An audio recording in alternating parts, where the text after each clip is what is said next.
In order to enable smart charging on Realme GT 7T, first of all, we have to open the settings. Next, in the settings, scroll down in order to find battery, and then in battery settings, we have battery health.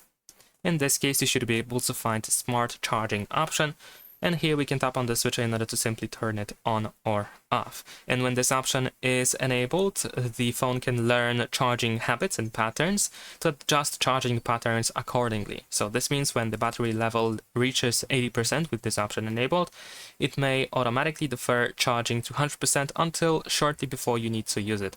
So essentially, if you have a pattern when you always charge at the same time, like every single day at the same time of the day, then after some time the phone can pick it up, and then when you are charging the phone it will stop at 80%, and when the phone knows and recognizes that you are most likely about to unplug the charger, then it will start charging again to 100%.